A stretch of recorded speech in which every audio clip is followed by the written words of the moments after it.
Y bien, queridos amigos, hermanos y oyentes de este canal, hoy es un día precioso. En este día precioso te quiero compartir una biografía. ¿Por qué digo el día precioso? Porque es un día que el Señor nos regaló, que Dios nos ha regalado, y por eso es un día precioso. En su inmensa misericordia nos permite vivir un día más, y eso es motivo de adoración y de agradecimiento a nuestro Padre Celestial, más que merecido agradecimiento. Gracias, Padre, por darnos un día más de vida. Dice el Evangelio de San Marcos en el último capítulo, el versículo 15, y les dijo: id por todo el mundo, predicad el Evangelio a toda criatura. Con esta breve introducción te quiero compartir, continuando con las historias de los hombres de Dios, aquellos que dejaron una huella en quizás el camino misionero, quizás las predicaciones, aquellos que han marcado una etapa y que merecen ser recordados por nosotros, no por un motivo, como siempre digo, para adoración al hombre, sino para que tengamos en cuenta y quizás nos sirva en alguna parte, en algo de inspiración y de edificación hacia nuestra vida cristiana. Estoy hablando en este caso de Robert Moffat, un misionero a África, que no es muy conocido por la gran mayoría de la gente. Dice: Robert Moffat fue uno de los primeros misioneros al África. Nació de padres muy pobres en Ormiston, Escocia, en 1795. En el hogar se le enseñó las materias regulares de la escuela y también a tocar el violín. Cuando Moffat dejaba el hogar paterno, su padre le dijo las siguientes palabras de despedida, las cuales jamás se le olvidaron: trabaja duro, Robert, y sigue estudiando. Tal consejo llegó a ser una especie de desafío para Robert y procuró cumplirlo en todo lo que hacía. Su madre también le dijo unas palabras de despedida inolvidables: lee un capítulo de la Biblia todos los días por la mañana y otro por la tarde. Todo eso le sería de mucho provecho posteriormente en el campo misionero. A poco de haberse convertido, se interesó en las misiones y solicitó admisión en la Sociedad Misionera de Londres. No pudo ser admitido debido a su limitada educación formal. Sin embargo, después de recibir algo de instrucción especial, fue aceptado y fue enviado a la ciudad del Cabo, en África del Sur. En 1816, después de un peligroso y largo viaje por mar, Robert Moffat llegó finalmente a la tierra en donde iba a pasar casi toda su vida. Habiendo arribado al país, luego atravesó casi 1000 kilómetros tierra adentro, en una carreta tirada por bueyes. Tuvo que cruzar muchos ríos y pantanos, lo cual, juntamente con el intenso calor y la posibilidad de ser atacado por bestias salvajes, hizo que el viaje fuera en extremo peligroso. Pero él sabía que Dios lo había llamado a aquella tierra, y nada iba a desalentarlo o hacerlo desistir de seguir el viaje. Lo acompañaba un grupo de nativos, los cuales le enseñaron el idioma de aquel lugar. En 1817 partió hacia Namaqualand, no sé si lo nombré bien, Namaqualand. Land es tierra en inglés, así Namaqualand, tierra, Namaqua, que debe querer decir algo seguramente en el idioma nativo, en donde vivía un célebre bandido llamado Afrikaner. Para sorpresa de todos, Robert Moffat ganó al temido bandido para Cristo. Afrikaner murió poco después, pero la historia de su conversión ha sido, desde aquel día, un testimonio vibrante de la obra de la gracia en el campo misionero. Durante sus jornadas de tribu en tribu, Moffat empezó a notar que los ancianos a menudo eran tratados con suma crueldad. A veces se les dejaba abandonados en el desierto, con alimentos suficientes para una sola comida. Fue por medio de la enseñanza de Moffat que los africanos aprendieron a cuidar de sus ancianos. Después de haber estado un año en la obra, Moffat envió a traer desde Londres a Mary Smith, su prometida. Se casaron y durante los siguientes 50 años Mary de Moffat ayudó a su esposo en la obra misionera. Dios bendijo el matrimonio dándoles una hija.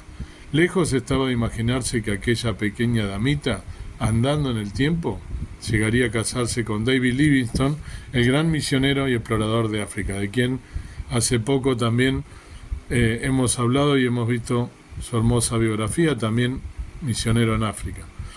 Un día en uno de sus viajes se encontró con un grupo de hombres que estaban cavando una sepultura, en donde iban a enterrar a una mujer que acababa de morir. La difunta había dejado 2 hijos muy pequeños.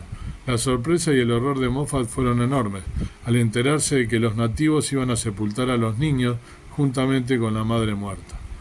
De inmediato se hizo cargo de los niños, haciéndolos parte de su propia familia. Después de muchos años de ardua labor, el ministerio de Robert Moffat empezó a rendir resultados y hubo más convertidos.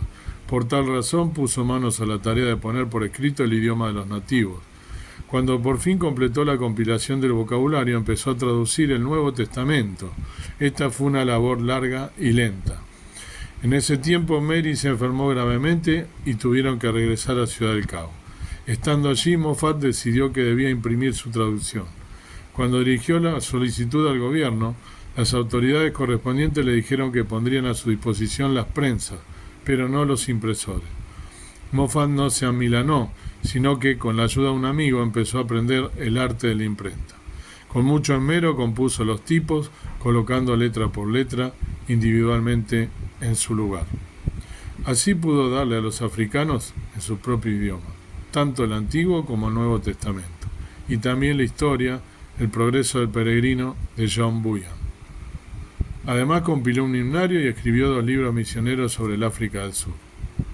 Un día, mientras observaba un grupo de personas, Moffat notó que los maestros nativos usaban música para enseñar el alfabeto.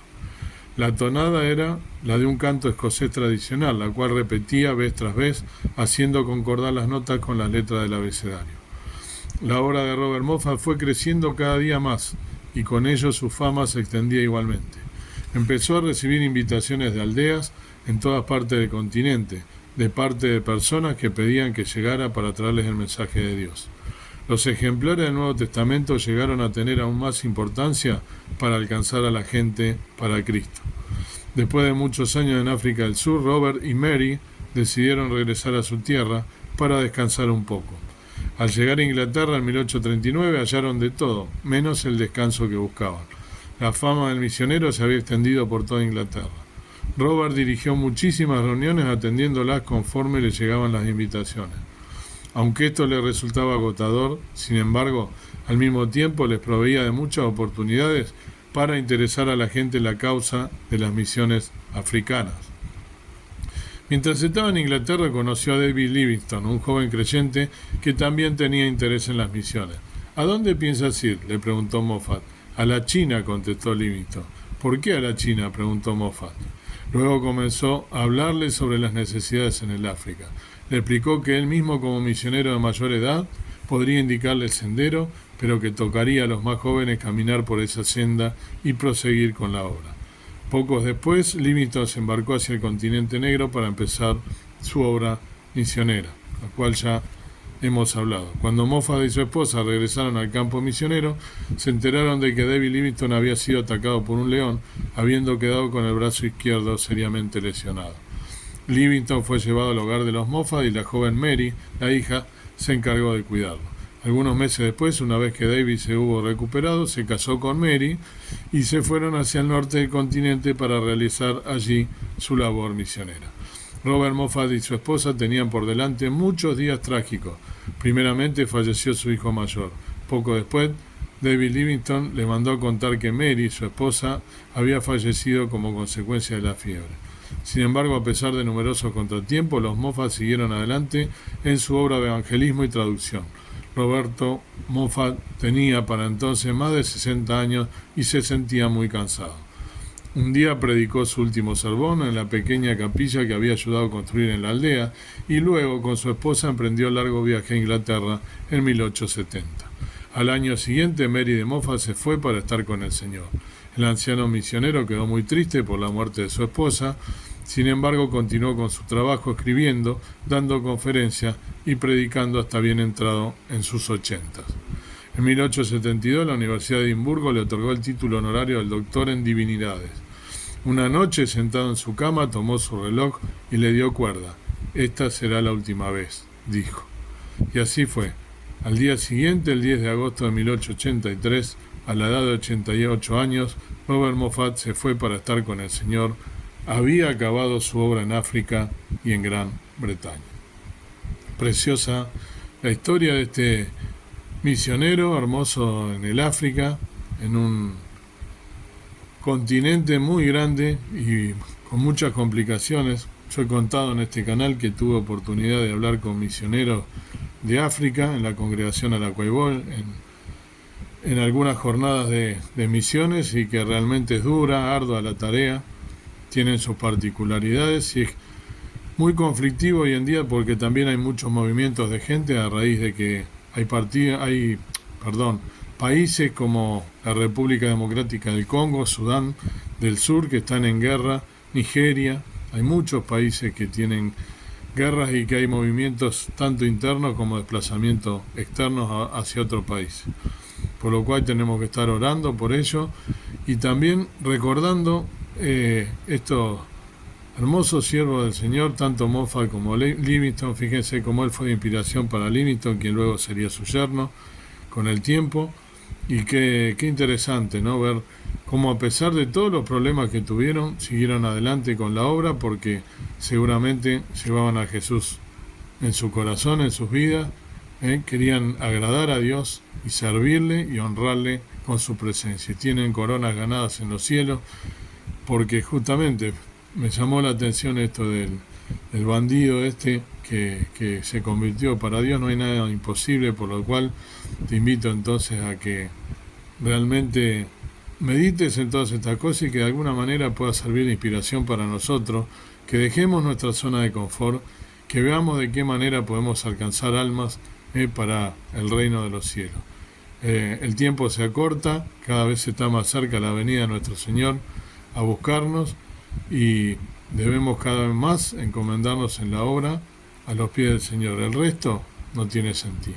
Todo lo material es efímero, pasajero, todo lo demás no sirve absolutamente para nada. Dice la palabra del Señor que todo pasará, pero las palabras del Señor van a quedar, y la palabra de Dios va a vivir para siempre. Que Dios entonces te bendiga y que puedas ser de bendición para otros también, para traer almas a los pies de Cristo. Amado Dios, amado Padre Celestial, gracias por este día, gracias por esta historia tan preciosa de este siervo tuyo, el cual está contigo en tu presencia, junto con su esposa, su hija y también este otro siervo, David Livingstone. Gracias por estos hermosos siervos que han hecho una misión tan importante, traducir la Biblia a varios idiomas, como lo hacen hoy en día también varios misioneros, los cuales algunos conozco. Gracias porque podemos enterarnos de todas estas cosas, estas buenas nuevas, que el Evangelio, la buena nueva, la buena noticia está llegando a varios lugares, pero aún falta. Debemos nosotros, al lado nuestro, sin irnos a tierras tan lejanas, tenemos un montón de gente inconversa, gente que no conoce a Jesús, que no conoce la obra del Señor Jesús en la cruz, que está negada, y nosotros quizás a través de estos ejemplos debemos contagiarnos en su alegría, en su mensaje y en la obra de querer traer nuevas almas al reino de Dios cielo, a través de la conversión y de aceptar a Cristo como su único y suficiente Salvador. Ayúdanos en esta empresa, ayúdanos a poder en estos tiempos difíciles a estar preparados a leer tu palabra, a pedir la bendición y a pedir la guía del Espíritu Santo para que podamos abrir nuestra boca sin temor y con temblor, como dice tu palabra, y pudiendo traer almas al redil. Dios así lo permita, lo pedimos y agradecemos un nuevo día más de vida en el nombre precioso de Cristo, nuestro amado Salvador. Amén. Que el Señor te bendiga y que puedas entonces meditar en estos asuntos tan importantes.